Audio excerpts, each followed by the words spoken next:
Estamos muy agradecidos de Dios y muy contentos de estar ya en la última lección de esta serie que nos ha acompañado durante todo el trimestre. Hemos hablado acerca del pacto eterno y cómo esto puede impactar nuestra vida como cristianos. En esta ocasión, el último tema, la lección número 13, la vida en el nuevo pacto. Sean todos muy bienvenidos.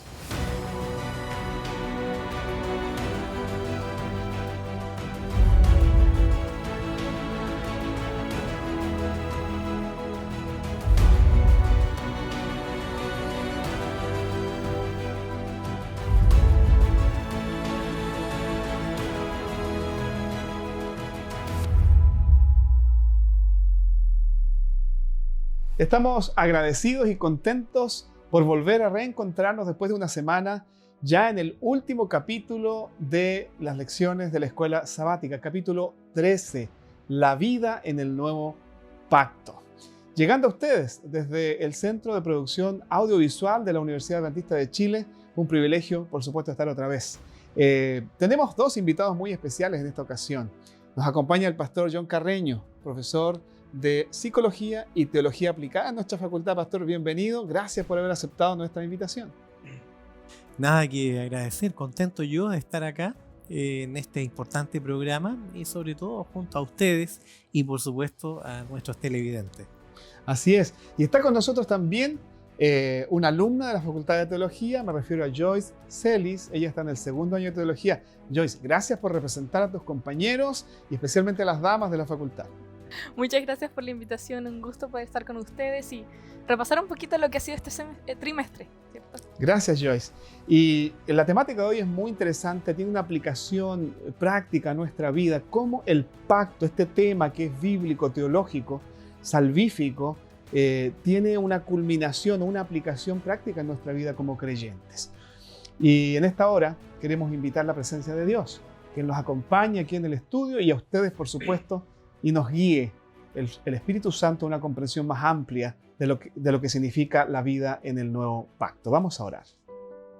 Amoroso Padre que estás en los cielos, te damos muchas gracias porque podemos reencontrarnos con nuestros amigos, con nuestros hermanos, para poder meditar, reflexionar en tu palabra, Señor.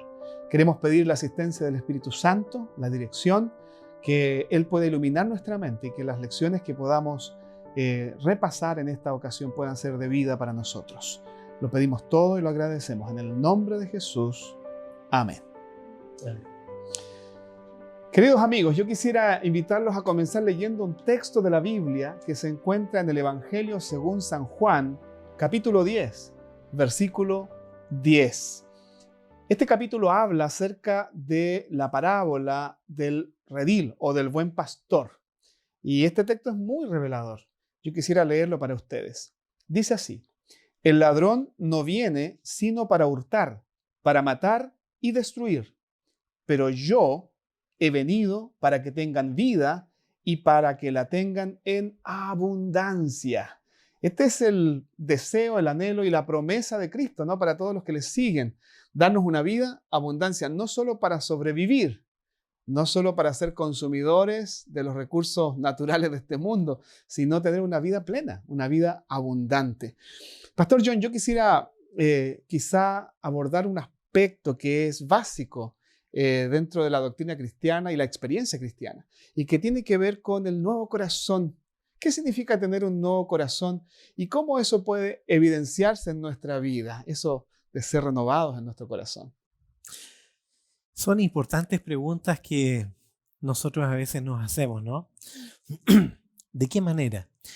Y esto me hace recordar aquella experiencia, ¿cierto?, que tuvo Nicodemo con Jesús.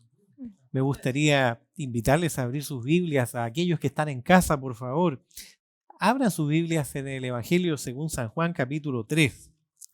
Allí la Biblia relata que había un hombre muy importante, ¿cierto?, que era principal entre los fariseos y se llamaba Nicodemo. La verdad es que muchos de los fariseos habían, yo diría, considerado que Jesús realmente podría ser no un hombre común, que Jesús había venido realmente de Dios. Y entre ellos estaba el principal, que era Nicodemo. Y el relato nos dice de esta manera, ¿no? Vino a Jesús de noche, en un horario probablemente en que nadie lo vería, porque recordemos que muchos de los fariseos, ¿cierto? Ellos iban a la escuela rabínica y se preparaban, era como la universidad en ese tiempo, pero Jesús no había pasado por la escuela rabínica. Sin embargo, Jesús hablaba como quien tiene autoridad, dice la Biblia. Así es que él fue de noche y le dice lo siguiente a Jesús. Rabí, le dice rabí, lo está poniendo en el mismo nivel que tiene él en cuanto a estudios. Maestro, rabí. Sabemos que has venido de Dios como maestro, dice, porque nadie puede hacer las señales que tú haces si no está Dios con él.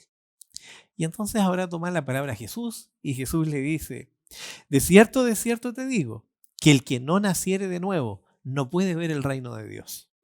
Entonces, Pastor Josué, qué importante primero es el nacer de nuevo. Ahora, ¿cómo se evidencia que un cristiano ha nacido de nuevo? Esto me hace recordar una epístola del apóstol Pablo, ¿no? Que habla acerca de los frutos del Espíritu Santo. Un cristiano que ha nacido de nuevo es un cristiano gozoso, tiene gozo, tiene paz, tiene templanza, ¿cierto? Estos son frutos del Espíritu. Se nota que hay una vida nueva. Cuando conocemos a Jesucristo, estudiamos la palabra de Dios, oramos al Señor, se produce un cambio que yo diría que es milagroso y es la transformación de una persona. Entonces, la primera respuesta es, esa transformación debe mostrar las evidencias de un carácter similar al carácter de Jesús. Y en este caso diríamos que las prácticas que hace un cristiano nacido de nuevo, la conducta, ¿cierto? Su comportamiento es de un cristiano que vive en armonía con el Señor. La otra parte de la pregunta, ¿puede repetírmela, pastor? Sí, claro. Lo que significa un nuevo corazón y luego las evidencias. Ya algo usted estaba mencionando. ¿Cómo se evidencia eso? Quizá reforzar un poquito más. Yo estaba recordando, por ejemplo, cuando Juan habla acerca de que debemos ser compasivos y bondadosos con los que están en necesidad. Y él dice que sabemos que hemos pasado de muerte a vida si es que somos capaces de ser bondadosos y buenos con los que están en necesidad. Qué interesante. Es decir, cuando yo hago actos de bondad movido por el amor, estoy evidenciando, a lo mejor de manera inconsciente, que algo cambió en mí. Lo hago de manera desinteresada, me preocupo del necesitado, el que está en desgracia. Y así dice entonces Juan, sabemos que hemos pasado de muerte a vida, ¿no? Hay un texto que me gustaría que pudiésemos mirar y está allí precisamente en la epístola del apóstol Pablo a los Efesios. Es un texto que presenta también la lección, ¿cierto?, de la escuela sabática. Y el capítulo número 3, verso 17 dice, para que habite Cristo por la fe en vuestros corazones, a fin de que arraigados y cimentados en amor, seáis plenamente capaces de comprender con todos los santos cuál sea la anchura, la longitud, la profundidad y la altura, dice, y de conocer el amor de Cristo, que excede a todo conocimiento, para que seáis llenos de toda la plenitud de Dios. Es evidente que el amor, yo diría que es una de las mayores evidencias, ¿no?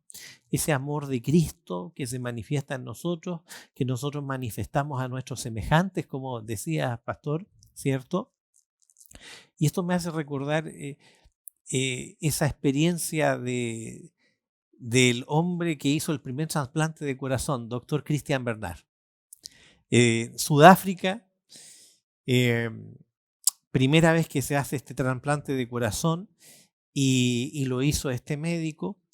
Para hacer un trasplante de corazón no es lo mismo que un trasplante de otro órgano que necesariamente la persona está muerta, digamos así. Son personas que clínicamente están muertas, el corazón está vivo. ¿Y quién fue el paciente? Fue otro médico. El paciente fue el doctor Blackburn. Y entonces el doctor Bernard hace la cirugía quita el corazón que le había dado tantos problemas al doctor Blackburn y que ya no podía seguir viviendo con ese corazón. Y después de la cirugía, él se está recuperando allí en su habitación y viene el doctor Bernard y trae el corazón que le quitó al doctor Blackburn. ¿Y sabe lo que ocurrió, pastor?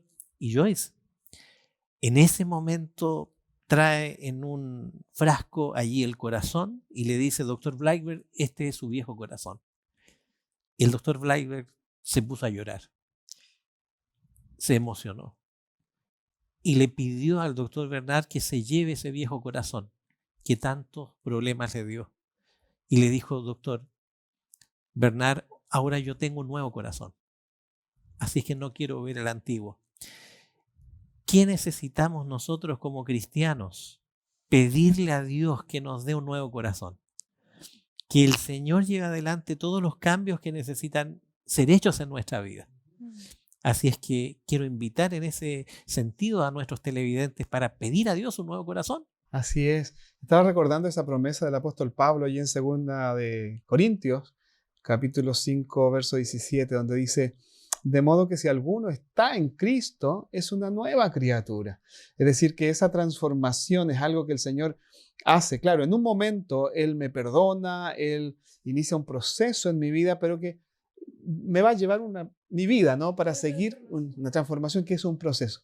Joyce, hay un versículo que está allí en Primera de Juan, capítulo 1, versículo 4, y habla acerca del gozo. Si hay un personaje en donde se revela claramente una transformación es en Juan, ¿no? Ese discípulo que era conocido como hijo del trueno y que luego es conocido como el discípulo del amor. Y él le dice a sus hermanos, estén contentos, ¿ah? Estén felices, pero ¿por qué razones? ¿Qué dice el versículo?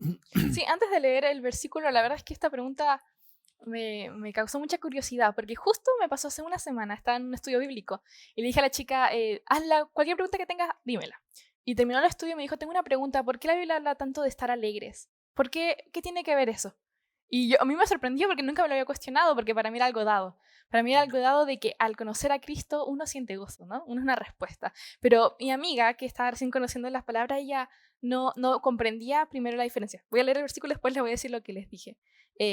Primera de Juan 1:4 dice, estas cosas os escribimos para que vuestro gozo sea cumplido.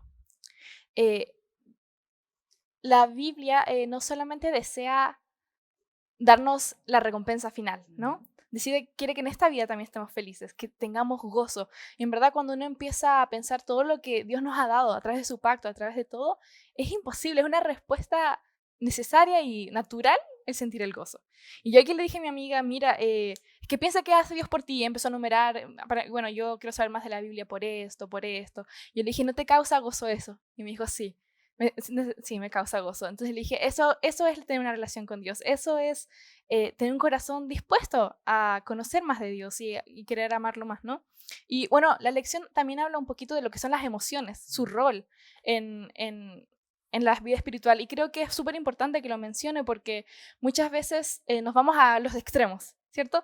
Al extremo de que no, tú tienes que tenerlo acá, es razonable todas las cosas, cuando en verdad igual la Biblia requiere de nosotros una respuesta sentimental. Ahora, tampoco nuestra fe puede estar basada en ese sentimiento, ¿no? Porque los sentimientos se van. Pero es importante darle su rol y un control de las emociones. Finalmente, el gozo es una respuesta que Dios tiene con nosotros y nosotros debemos tener hacia Él. Qué interesante. Es decir, es un fruto de la vida del nuevo pacto, ¿no? Saber que hemos sido redimidos por Cristo, que Él nos ha reconocido como hijos suyos y merecedores por gracia de sus promesas. ¿Cómo nos vamos a estar contentos, felices, llenos de gozo? Y como decías tú, Joyce, no es algo que hay que esperar, sino que tú puedes comenzar a vivir la eternidad ahora. Podemos estar felices ahora, a pesar de las cosas difíciles que nos toca enfrentar. Porque el mundo tiene muchas sorpresas y a veces son sorpresas amargas, ¿no? Ahora, siguiendo un poco en esta línea, una de las grandes noticias y de las grandes alegrías es sabernos perdonados por Dios, el perdón. Pastor John, ¿qué importancia tiene y cómo puede impactar el perdón en nuestra vida y cómo nos puede hacer experimentar también esto de perdonar a otros, ¿no? Porque no es solo ser perdonados nosotros. El Padre Nuestro dice, perdónanos o perdona nuestras ofensas como nosotros también perdonamos a los que nos ofenden. Bueno, el perdón hoy día lo sabemos, hay muchos estudios relacionados también con el perdón y la salud mental de paso, ¿ah? Sabemos que el perdonar, por ejemplo, y el perdonarnos a nosotros mismos tiene propiedades sanadoras también. Eh, Algunos dicen, pero ¿por qué yo debería de pedir perdón si yo no he hecho nada? Y a mí me gustaría ir contestando con la Biblia esta pregunta. Por ejemplo, Juan, vamos a ir a Juan mejor. Y vamos a ir a la primera epístola de Juan, que había sido citada hace unos momentos atrás, el capítulo número 1, pero ahora el verso 10.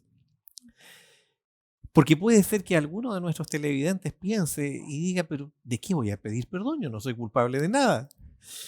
Y entonces el verso 10 dice, si decimos que no hemos pecado, le hacemos a él mentiroso y su palabra no está en nosotros. Todos nosotros somos pecadores, en primer lugar, tenemos una tendencia hacia el pecado y hacia el mal, y por lo tanto, si somos pecadores y cometemos pecado, también hay sentimientos de culpabilidad. Hay una autora, escritora y profeta, ¿no? Elena de White, y ella menciona que estos sentimientos pueden llevar al decaimiento y también a la muerte. Por lo tanto, es importante este tema. Ahora, ¿qué más dice Juan al respecto? Dice de esta manera. El capítulo 1, vamos a leer verso 9. Si confesamos nuestros pecados, Él es fiel y es justo para perdonar nuestros pecados y limpiarnos de toda maldad. Nadie ha caído en un pozo tan profundo del cual no pueda ser sacado de ese pozo. Nadie ha ido tan lejos que no pueda ser alcanzado por el amor y por el perdón de Dios. Por lo tanto, ¿qué necesitamos hacer? Ir humildemente con un espíritu contrito de humillación delante de Dios y pedir perdón.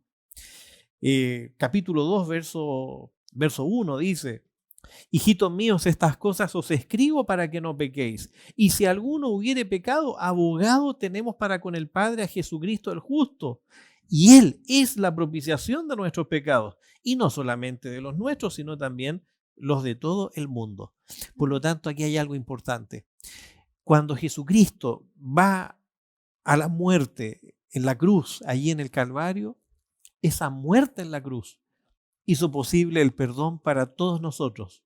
Restauró esa comunicación entre nosotros y Dios, ¿no? Porque Jesucristo pagó por nuestros pecados. Y cuando yo ahora, que soy un pecador, no solo tengo la percepción de sentirme acusado, porque la Biblia dice que hay un acusador. Y ese acusador es el enemigo, es el diablo. El diablo nos acusa y dice, mira a Josué, tú eres pastor, pero mira, yo conozco este pecado y este otro. Mira, yo conozco a John también. John, mira, andas con la Biblia bajo el brazo, pero mira, yo conozco este pecado. Pero yo he confesado esos pecados delante de Jesucristo con un corazón contrito, humillado, le he pedido perdón y la sangre de Jesucristo es suficiente para limpiarnos de todo pecado. Y entonces el acusador dice, ahí está tu hijo. Y Jesucristo entonces extiende las manos y dice, Padre, es verdad, pero yo pagué por estos pecados. Eso es justificación por la fe. Por lo tanto, estoy perdonado. Yo creo que es un equilibrio que muchas veces olvidamos igual. Olvidamos, nos vamos con, no, yo estoy perdonado, no importa, pero hay que primero reconocer, hay que primero arrepentirse y después hay que confiar de que ya está perdonado. Muchas veces uno no se siente perdonado, lleva la culpa y uno tiene que tener fe de que ya se pagó el precio, ¿no? Hay una autora que declaró lo siguiente, la única seguridad que tenemos de que somos perdonados es creer que somos perdonados, porque accedemos al perdón por medio de la fe. Así es, queridos amigos, Estamos hablando acerca del perdón, uno de los más maravillosos regalos que nos ofrece el Señor por medio del pacto en la vida de fe con Él. Vamos a hacer un pequeño alto y ya regresamos.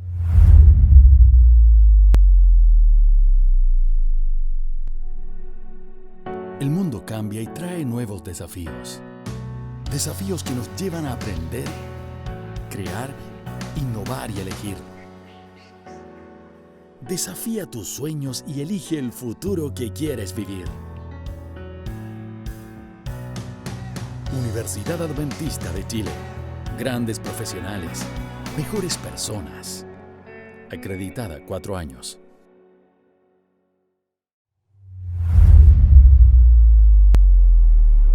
Después de esta breve pausa, estamos de vuelta con ustedes hablando acerca de la vida del nuevo pacto, específicamente respecto al perdón, uno de los más grandiosos, maravillosos regalos de Dios a la humanidad y a aquellos que entran al pacto. Estábamos hablando justamente, Pastor John, Joyce, acerca de cómo vivir el perdón, pero que el perdón de Dios, si bien es cierto, es abundante, que nos viene por medio de la fe, de la gracia, no significa con eso que nosotros sintamos la libertad de hacer lo malo, ¿no? Y luego digamos, bueno, hice algo malo, pero siempre hay perdón, ¿no? Porque el proceso del perdón involucra confesión, arrepentimiento y tomar la decisión de apartarnos también de lo malo, del pecado, ¿no? Exacto, Pastor Josué. Cuidado con los pecados acariciados. El caer siempre en el mismo pecado y Señor, y pucha, te pido perdón nuevamente por esto y después lo mismo, porque eso quiere decir que no nos estamos apartando del mal. Cuando vamos a Jesucristo en oración, con ruego, cuando confesamos nuestros pecados con arrepentimiento genuino, sentimos tristeza por el dolor que ha causado esto a Jesucristo y pedimos el poder para no volver a caer. Y ese poder está disponible para nosotros. Es la presencia del Espíritu Santo en nuestra vida que toma nuestra voluntad, que es lo único que podemos poner, nuestra voluntad, y entonces Él la fortalece con su poder. Hay, Joyce, una promesa, gracias Pastor John, no le había agradecido por ese último aporte, una promesa que se encuentra en San Juan capítulo 11. Allí hay todo un contexto, ¿no? Hay un amigo de Jesús que murió y Jesús habla y unas palabras extraordinarias y hay una promesa que realmente puede impactar la vida de un creyente, de alguien que vive en el nuevo pacto, ¿no? Así que vamos a leer San Juan capítulo 11, verso 25-26, si me ayudas, Joyce, o por lo menos mencionar en qué consiste la promesa que hace Jesús. Claro, San Juan 11, 25-26 dice: le dijo Jesús, yo soy la resurrección y la vida. El que cree en mí, aunque esté muerto, vivirá. Y todo aquel que vive y cree en mí no morirá eternamente. ¿Crees esto? Es bonito cómo el pacto no solamente tiene un rol en nuestra vida hoy, que lo tiene. Efectivamente, hoy día Dios nos promete una vida buena, que si seguimos su ley, vamos a tener una buena vida, ¿cierto? Vamos a recibir el Espíritu Santo, vamos a dar sus buenas dádivas, pero también nos promete lo mejor, la vida eterna. Y no una vida eterna de dolor, sino una vida eterna sin pecado, una vida eterna de amor. Y esa finalmente es la esperanza, esa es la verdadera esperanza, ¿no?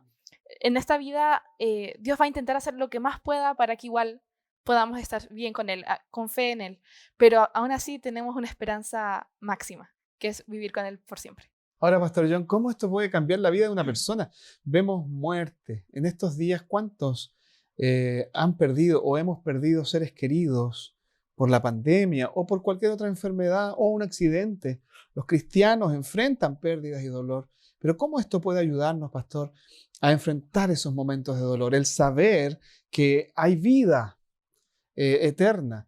Cristo dijo, yo soy la resurrección y la vida. El que cree en mí, aunque esté muerto, vivirá. Esa esperanza, ¿cómo puede cambiarnos a nosotros y darnos una perspectiva distinta del futuro?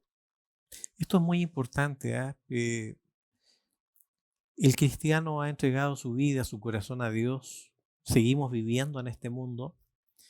Estamos expuestos a muchos de los peligros que hay en este mundo, donde Satanás ha sido el príncipe de este mundo.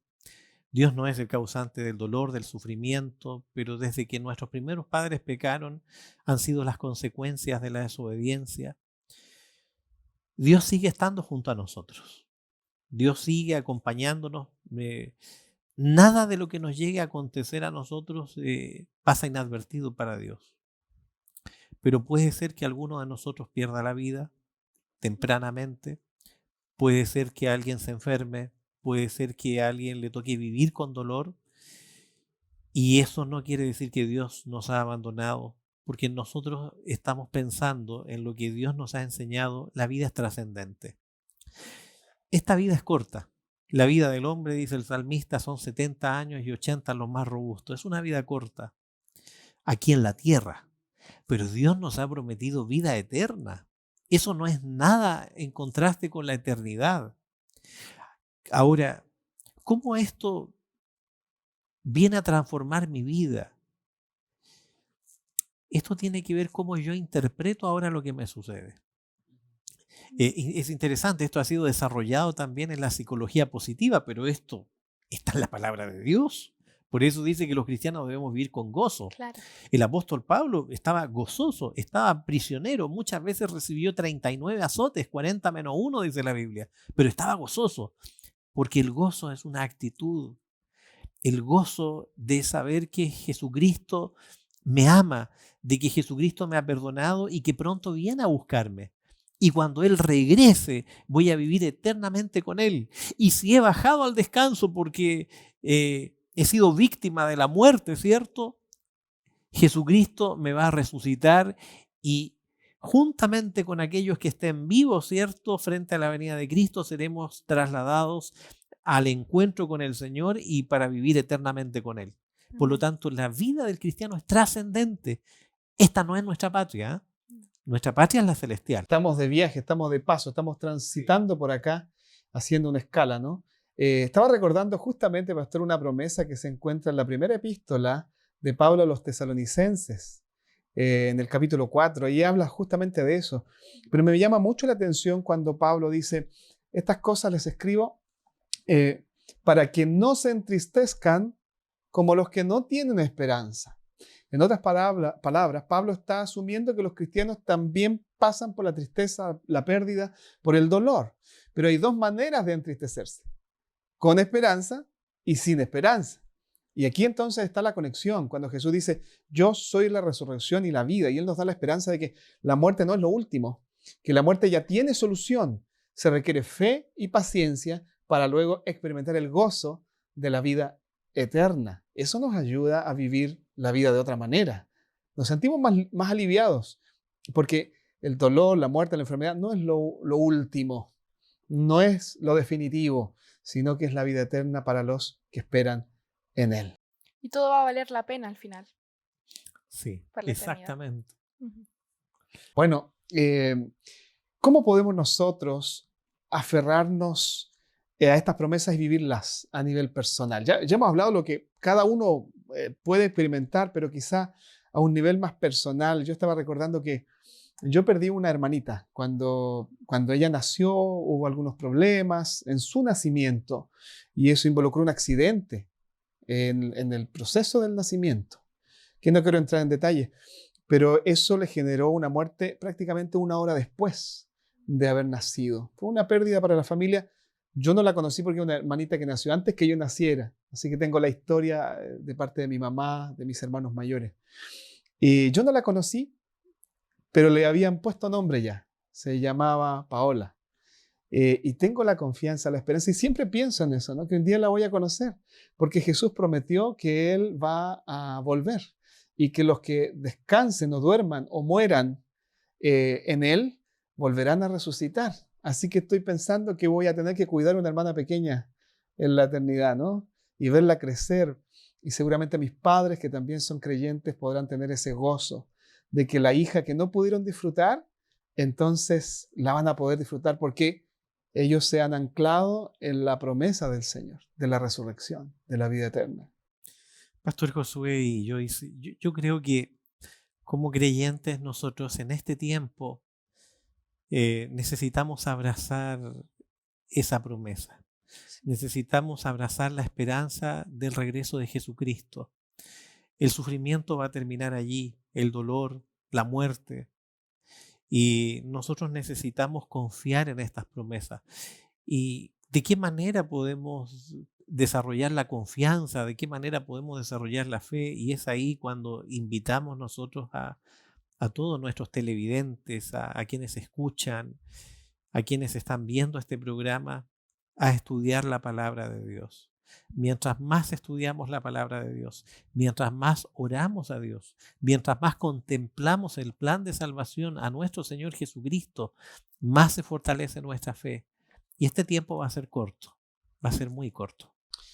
Vamos a terminar este momento. El tiempo ya se terminó y también se terminaron las distintas lecciones de este trimestre. Otros hermanos van a continuar con las lecciones del siguiente trimestre desde otra universidad, pero yo quisiera, Pastor John, que usted nos pudiese dirigir en esta última oración, pidiendo al Señor que bendiga a nuestros amigos. Quizá hay alguno que está pasando un momento difícil, perdió un ser querido, a lo mejor está experimentando culpa y necesita perdón, y decirle en esta hora y pedir a Dios que le haga conocer la vida en abundancia, la vida nueva en el pacto que podemos gozar con el Señor. Muy bien. Invito a todos entonces a orar. Vamos a inclinar nuestras cabezas para orar. Querido Dios que estás en los cielos, gracias por esta lección de la escuela sabática. Gracias, Señor, porque hemos estudiado acerca de este pacto eterno, querido Dios. Gracias, Padre Celestial, porque usted tiene el poder para darnos un nuevo corazón. Y esto significa que hemos de mirar la vida con gozo.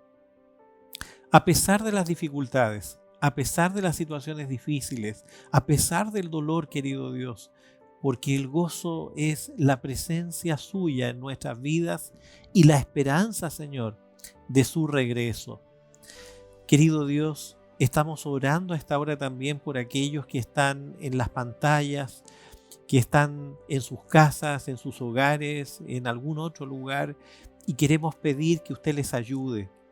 Si alguien está pasando un momento difícil, si alguien se siente quizás desesperado, desesperada, si humanamente a lo mejor no ve alguna solución para su problema, pedimos, querido Dios, que usted, un Dios misericordioso, por medio de su Santo Espíritu, llegue hasta ese corazón, hasta esa mente, hasta esa persona, Señor, y pueda renovar, querido Dios, la esperanza en ellos. Gracias, Señor, por todo. Acompáñenos ahora y en el siguiente trimestre pedimos que usted también sea nuestro maestro, querido Dios. En el nombre de Jesús, amén. Amén. Estamos agradecidos. Yo quiero agradecerle, Pastor, una vez más por haber estado con nosotros. Y a Joyce, representando a los alumnos de teología, muchas gracias por haber estado en este último capítulo de las lecciones de la escuela sabática. Y agradecerles a ustedes también, queridos amigos, por habernos seguido fielmente semana a semana durante más de 3 meses. Les mandamos un cariñoso abrazo desde la Universidad Adventista de Chile y esperamos volver a vernos muy pronto. Que el Señor les bendiga.